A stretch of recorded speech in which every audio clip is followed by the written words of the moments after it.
love. I'm Carisa Montooth, love coach and sixth generation energy healer, and you are dazzling and delightful, enchanting and enthralling, lovely and oh so lovable. But sometimes we forget, right? Especially in times like these, we forget to treat ourselves like the amazing beings that we are. And so, what is the solution to that? The solution is little bite-sized chunks of self-love and self-care, because as we all know, self-care and self-love is what makes us magnetic to love, to romantic love. So let's take a look at how we're going to practice self-love and self-care by getting ready for dating. We're going to suit up for dating, but we're going to suit up in our minds. So how are we going to do that? Well, what we're going to look at are three things. We are going to look at understanding ourselves better. We're going to look at how to heal ourselves from some limiting beliefs and a lack of self-love, if that's an issue for us.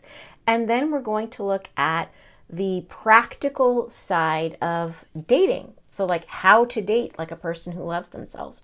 And the way that we're going to do that is that I'm going to share some books with you that you can take a look at, because why not? Right now we have more time. We can very easily kind of get our hands on these books and dive into them.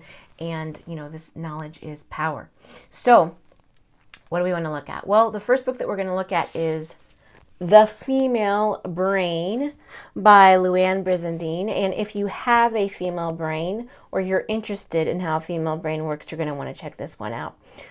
It talks a lot about how women are, what motivates women, all of the different factors that go into our decision making. So if you've ever really wanted to understand yourself better, or if you want to understand women a little bit better and how our brains work, because men and women have different brains, right? Our brains work a little differently.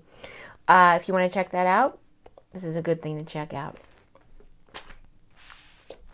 Not to be left out, The Male Brain by Luann Brizendine. The stuff in here is the stuff that Cosmo and Glamour have been lying to you about having figured out. And one of the things that I really love about Luann Brizendine and her work is that she is looking at the development of our of men and women over time. So you can use these books to understand how your teenage son thinks. You can use the other book to understand how your teenage daughter thinks. And I would be interested in what research she might have, and I haven't gone over that specifically in this, but what research she might have that talks about if you're not identified very strongly with one gender or the other, what brain differences there may be there that correspond to that. She might have some info about that in here too. So now let's get into some of the things that I see happen over and over again with clients. A lot of times what I see is that we've experienced trauma. So these two books, The Male Brain, The Female Brain, those are great for understanding yourself more deeply.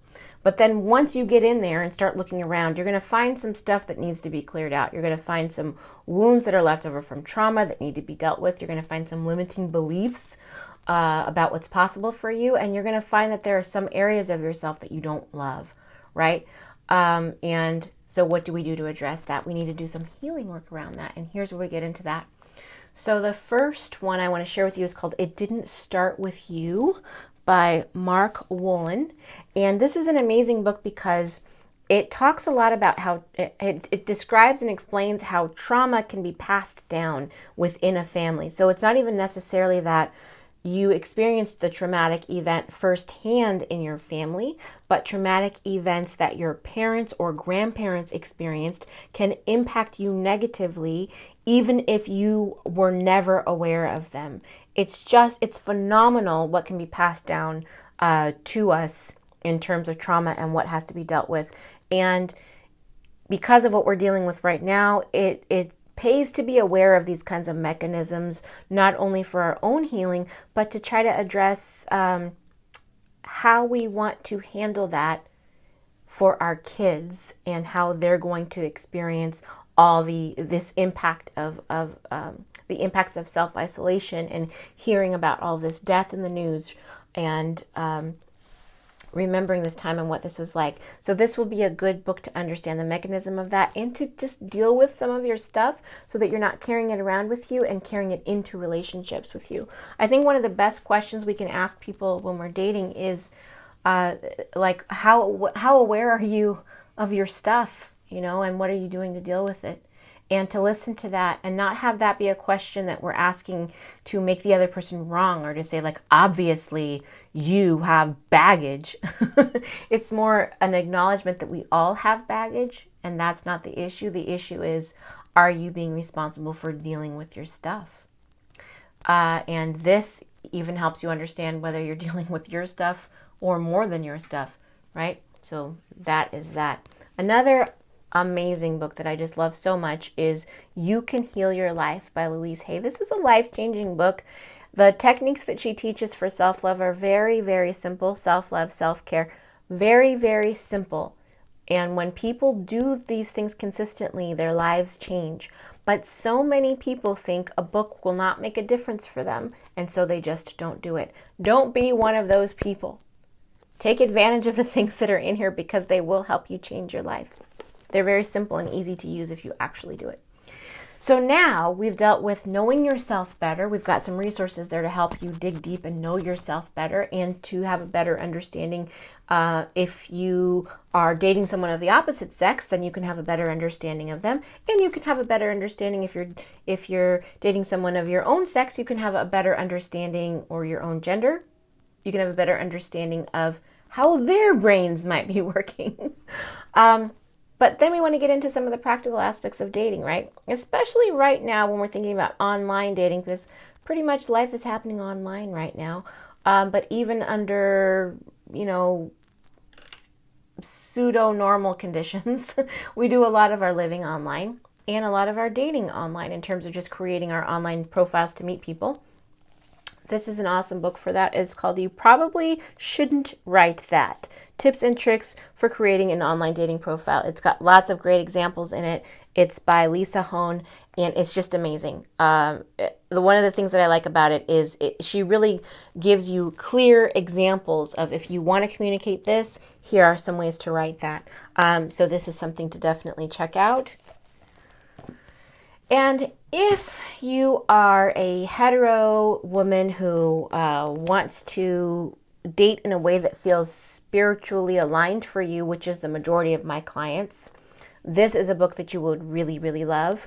It's called The Tao of Dating, The Smart Woman's Guide to Being Absolutely Irresistible. And it talks about how to date from a place of self-love, how to date from a place of worthiness, and knowing that you deserve to be treated well, and then how do you translate that into your words and your actions when you're dating. So those are some phenomenal resources. If you read these books and you apply the lessons that you're learning from them, you will be far and ahead of 90% of everybody else out there who's dating, and you will get so much more satisfaction out of the process, and you will feel so much more of a sense of wholeness while you're dating, and you will feel assured of your own value, which translates into confidence. And confidence is one of the most attractive qualities that we can find in people. Confidence and happiness are a magnetic combination. So let's just remember that right now, instead of putting our faith in fear, we can put our actions and our behaviors into creating a great future for ourselves, because that future is still out there and there are still things that we have control over. And please remember that the world will calm down someday, and you want to get yourself into a position to be able to connect emotionally once it's safe for all of us to connect again. Remember that self-love is the best love, so love you first, love you best, and all other kinds of love will flow to you. Take care.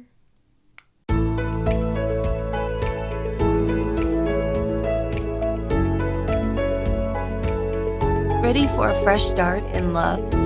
It's time to start a new chapter in life. In Soul Love Society, you'll get the energy healing tools, sisterhood, and support that you need so that you can heal your heart, restore your faith and love, and finally attract the happy, healthy, stand the test of time relationship that is out there for you.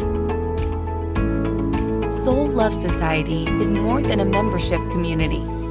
It's a powerful sisterhood with the tools that you need so that you can break old relationship patterns and clear your blocks to love.